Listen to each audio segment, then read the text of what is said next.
The Suez Canal is one of the most important trade routes in the world, but for 6 days it was impassable, blocked by an enormous cargo ship spanning the width of the canal. For just under a week, no vessel could pass in or out, and hundreds of ships were either stuck or forced to make enormous detours with a massive cost to global trade. So how did this happen, and what exactly is the extent of the damage done?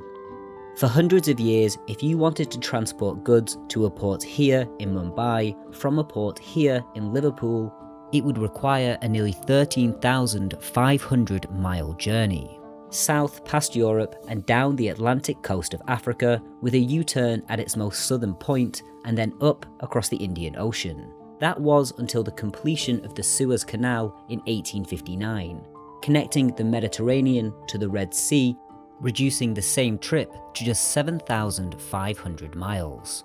And at the same time, connecting the world in ways previously thought unimaginable and opening up a whole new era of global trade.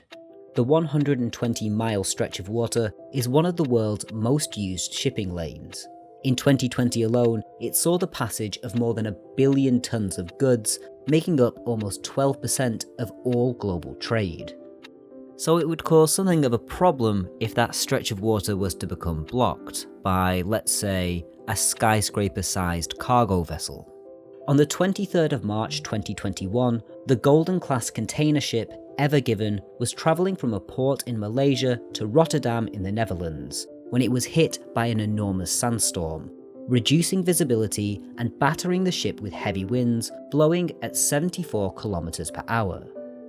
These winds limited the ship's ability to steer, causing it to drift in the canal. The exact science behind the crash is still being investigated, but it's thought that the large surface area of the container ship's starboard side acted as a kind of sail, catching the wind and forcing the ship to run aground, completely blocking the canal and closing up one of the main arteries of global trade. In 2020, 19,000 ships passed through the Suez Canal, but there wasn't a single recorded blockage. So it raises the question, why did this ship in particular get stuck? One of the reasons lies in the Ever Given's sheer size. It's one of the largest container ships in the world. At 399.94 meters long, the ship is larger than the Eiffel Tower. But why such a specific size? The Suez Canal Authority places limits on the size of ships that can pass through, with vessels larger than 400 meters needing special permission to traverse the body of water.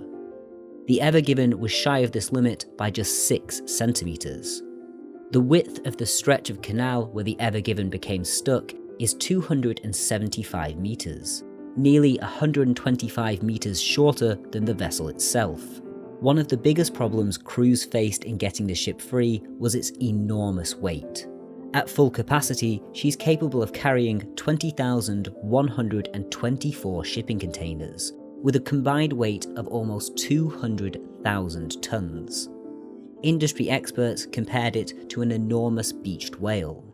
About 30,000 cubic meters of sand were dredged from around the Ever Given during the rescue, with tugboats working around the clock to pull the enormous vessel free. But now she is being towed north, up the canal to the Great Bitter Lake, where she will undergo inspection. By some estimates, the blockage cost global trade $9 billion per day. A worrying figure for the shipping industry, which can now breathe a sigh of relief as normal service slowly begins to resume.